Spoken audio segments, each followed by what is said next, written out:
Wouldn't it be wonderful if getting locally produced, homemade goods was as easy as walking out your front door?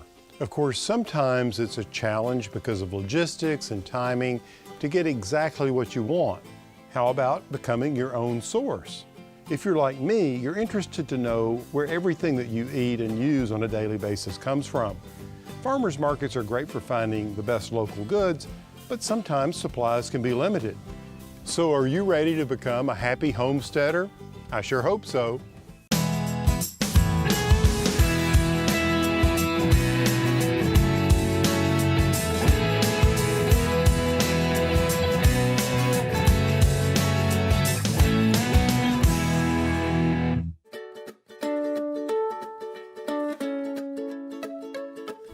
Today we're going to be going into beehives to be sure that the queen is okay, be sure we have a queen.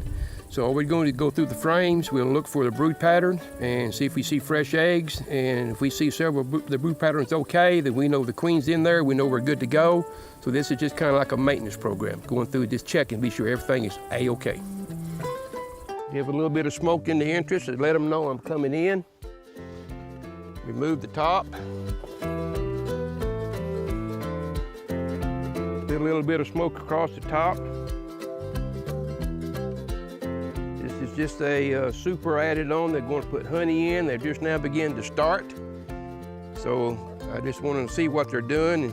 This is a smaller hive, and they're beginning to work putting the honey in. The honey flows just begin to start here right now. So we got the bees here at the right time. So I take this top off. I'll go down to the bottom box, which is what we call our brood box, where we should have a queen and the worker bees. And I'll go inside and check and make sure the queen is okay, make sure she's laying. I don't necessarily have to see the queen.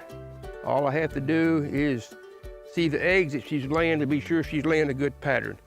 The queen will hardly ever lay eggs on the outside frame. So this is just the frame I take out. So you want to see if the box is full, the super is full of honey. If it is, you need to add another box or have another box already on it so that when they get one box full, they're ready to go to the other one. The average beehive, when you work it, doesn't take but 5 minutes or less, depending on what your object is to get into it. Mine just right now to be sure the queen is there and she's laying a good pattern. Right there you see the dark stuff here, that's honey in there. I don't know where you can see it glistening right there or not, but that's where they're putting honey in down there. There's the queen right there. She's going around looking right now in every cell. She checks it out before she lays an egg. She checks it out, then if she finds it suitable, ready to lay an egg in, and she'll turn around and put her abdomen in the cell and lay an egg. So that's her sole purpose, it's nothing but lay eggs. The queen can lay anywhere from 1,000 to 2,000 eggs every day. She cannot feed nor clean herself. The other bees have to do it for her. She's the most important bee in the hive. Without the queen, the hive will not survive. And here you can see it's further along than the ones I showed you before. You can see where they're putting the honey in, and then the white is where they're capping it over. When it's capped over, that means that honey is ready to be taken and eaten. They're drawing the comb out, they're making honey. So that's my goal.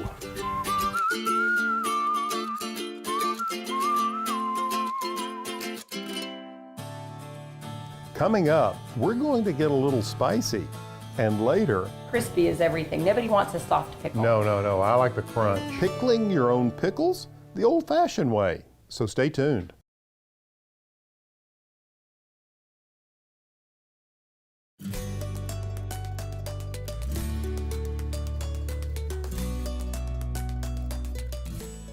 Making your own spices, yes, that's right, making your own spices is a simple way to customize the flavor of your favorite dishes. Did I mention to you that it can be fun as well? Well, we went to the Mount Olive Pepper Company in the appropriately named town of Sage, Arkansas to gather some tips of the trade. Our process is fairly simple. We want to make sure that the pepper is vine ripened before we pick it. We do inspect each pepper to make sure there's not soft spots that are perhaps where it's overripe. We load it onto trays, very much like an oven rack. And these trays then would be single file room between each pepper so that the smoke can circulate all of the peppers and each pepper can breathe during the drying process. The magic temperature for us is somewhere between 140 degrees Fahrenheit and 160 degrees. And it takes about 100 hours roughly for us to fully dry our peppers. With a home dehydrator, you can typically do it anywhere from 4 to 8 hours. To reduce the drying time, you want to prepare the pepper so that it doesn't take quite as long. Slice the pepper, quarter it. If you're going to use the seeds later and you want to dry the seeds to save for planting next year, then you would want to place the entire pepper on the tray. These came out of the dehydrator and are ready to use. One of my favorite methods to store for use of the peppers later is to grind the pepper right after I get it out of the dehydrator. It's as simple as cutting small pieces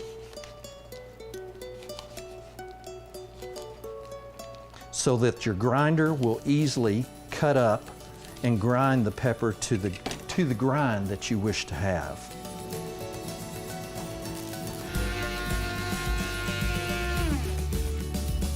Pour the pepper into your container. And I love to save it in a glass container. Glass seems to combat humidity the best and keep your pepper dry. And then you have a nice little thing for use at any time.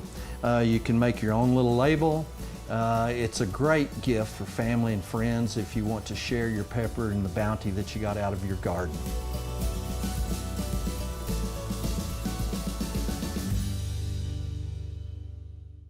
Up next, Kat Swinson, the great fermenter. She teaches us a classic way of making pickles.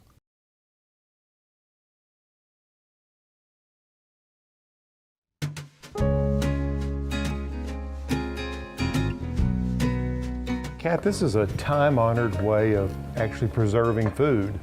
Oh, fermenting's been around for thousands of years. Yeah. It's one of the safest ways to preserve your harvest. Very good. Now, today what we're doing is we're actually making some pickles. Yes, we're going to do the old-fashioned cucumber pickles.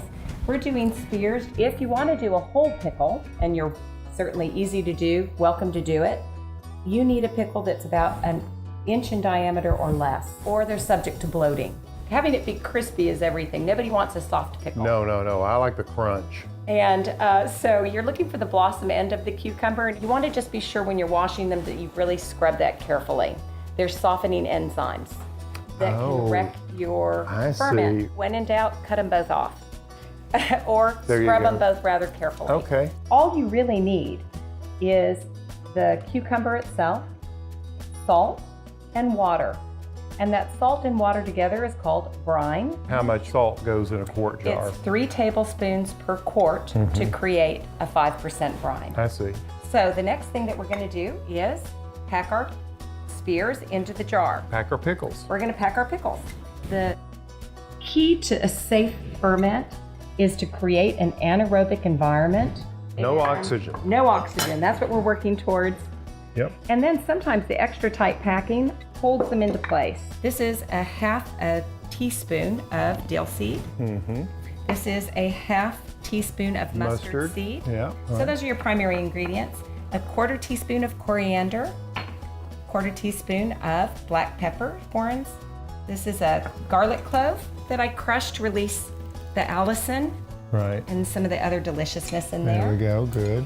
And some bay. And we have 5 crushed bay leaves there, All right. plus or minus. Yeah. So in addition to creating a delicious and traditional flavor that you expect when you crunch into a pickle, these also have specific antimicrobial actions. Take an old tea bag, because you probably have one at home, empty the tea out, and then just tie it up. You don't need the tag. And now you have kind of a self-contained unit. This can go either on the bottom of your ferment or on the top. It would kind of keep the individual slices from popping up. Right. So it Use my large. helps to kind of hold them down. So we have our 5% brine here, and I wanted to mention, this again is a live biological process, so Right. you need filtered water, Sure. unchlorinated water. Right. I prefer sea salt, but you can also use pickling and canning salt. This is out of the water, which is again a possibility for something to grow on it. So you want to Put a weight on it, yeah. How long it ferments is very much up to your own taste buds. My preference for a pickle to develop its flavor would be at least 2 to 3 weeks. You can eat it sooner. And one thing that I suggest for all new fermenters is just to taste it periodically. And it's ideal if it's at room temperature or lower. 68, 70 ideal. You can do it hotter, but it'll go faster. Well, wonderful. Thank you for sharing the recipe and the technique. Yeah. And explaining the nutritional benefits. There, it's good for your gut. I love that.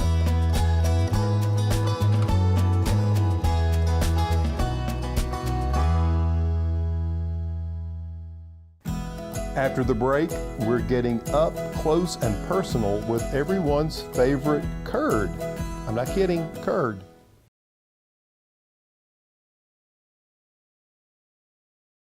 I don't know about you, but I love cheese in just about every form imaginable. There's so much variety in the flavors and textures. It makes it hard to choose a favorite.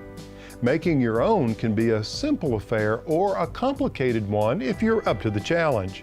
To learn more about how different cheeses are made, I visited with my friend Kent Walker at Kent Walker's Artisan Cheese to hear it from the man himself. Well, I started making cheeses as a hobby. I had some friends that were home brewers, so I figured, I'll make cheese. It'll go with the home brew. Did that for about 4 years, then started the business. The best way to develop cheese-making skill is just to make it and to keep making it. Taking notes is huge because then you can know what went wrong or what went right to do again next time. As the head cheesemaker, I am responsible for overseeing all of the cheese production here at Kent Walker Cheese. First thing, we have the milk. First, you need to get a quality milk. If you can get raw milk, that's our preferred kind of milk. If you don't have access to raw milk, whether it be goat or cow milk or sheep milk, then we recommend, find a good pasteurized milk that you can get at any grocery store. There we go. Waste not, want not, right? Then we begin heating the milk. The walls of the cheese vat is hollow. We put hot water in there, we circulate it through, it raises the temperature of the milk. When the milk reaches a certain temperature, we put in the cheese culture. This is the cheese culture. This is an inoculation. We have to sprinkle it in and let it sit for a few minutes. And we continue heating once the culture is in, and the culture helps give the cheese flavor. The longer the culture sits in there, the more flavorful the cheese gets. A nice strong cheddar, it won't be that strong unless the culture gets lots of time to grow and change the flavor of the milk. You can get the cultures you need to make your cheese if you're doing like a feta or a cheddar or some cheese like that. If you're doing that, you can get those from any home brew store. You can use those same cultures for cheese making. So this is rennet, R-E-N-N-E-T-T, and rennet is an enzyme from a calf's stomach that coagulates milk, that will turn milk into curd. We're gonna water it down some because it's so strong that it would just immediately turn my milk into curd. We want it to take about an hour. So renneting time is dependent upon two things, the amount of rennet and temperature. So we have about 4 quarts of water and rennet mix. And this just goes in the milk.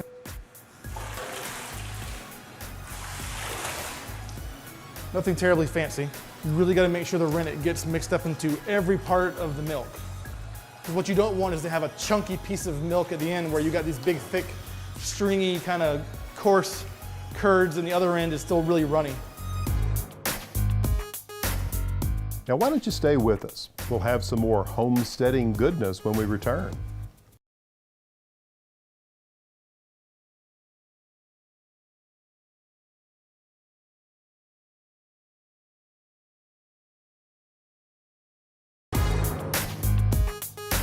This has been sitting for just over an hour. And when I slice it and lift, the curds are splitting apart. And then when I release the pressure, they just come right back together. It's called a clean break. And that's what we're going for on pretty much all of our cheeses. Then we slice the curd into small pieces. Then we continue heating. We cook it to different temperatures depending on the cheese. Every one of our little steps, we check our temperature, We log it in the computer so we can keep track of what we've been doing. The heating of the curds in the whey and the stirring causes whey to be expelled from the curds, making the curds a more dense, less wet curd. We're going to either take the curd, put it straight into the cheese molds, and then put it on the press, or in the case of Leicester and Cheddar, they get cheddared, which is we get all of the whey out of the vat, and we continue cooking the curds dry. There are two major ways of cooking cheese curds, one of which is to cook them in the whey, which is what we did for part of this, and then the other way to do it is called dry cooking, and that's also known as cheddaring. This is called Leicester, which is a type of cheddar cheese. It's the same process, it's just the temperatures are a little bit lower than cheddar, which makes for a slightly sharper, a little bit moister, a little bit more crumbly, tangier cheese. And so part of it is we have our stacks. The whey has been coming out of the curds, but to help the process along, we're going to cut these into stacks, and then we're going to flip them over. If I'm making cheddar curds, then I'd actually not only cut them and flip them, but I would stack them. And then the stacking of cheddar curds, between the heat and the flipping and then the weight on top of each other, pushes even more whey out, which makes cheddar a drier cheese. We then break them into small pieces. For the habanero cheddar, we add salt and peppers. For the Leicester, we just add salt. We mill those up, break them into small pieces, put them in the molds, apply weight. When they come out of the press, Leicester and cheddar go on the shelves, and then 3 months later, we got cheese.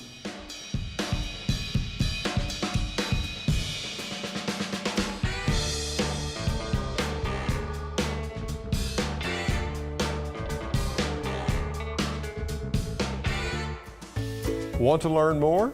Visit PAllenSmith.com for delicious recipes, garden tips, blog posts, and our online store.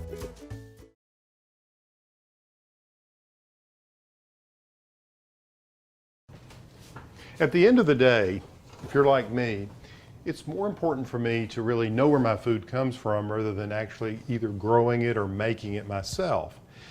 But if you decide to make or grow some things yourself, then just do it in baby steps. You don't have to take it all on in one fell swoop. And the other thing to do is to have some fun. Enjoy it, because it is very enjoyable. Until next time, I'm Allen Smith.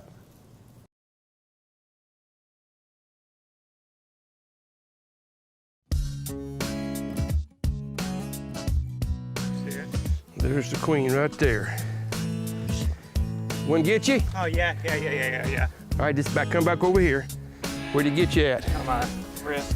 Okay, just let me see your wrist. You gonna smoke me or? Yeah, I'm gonna smoke your wrist. He had a jerk reaction. Get you some honey. No. Just reach up here and get you some honey. I'm not reaching in there. Look at there. You can do that.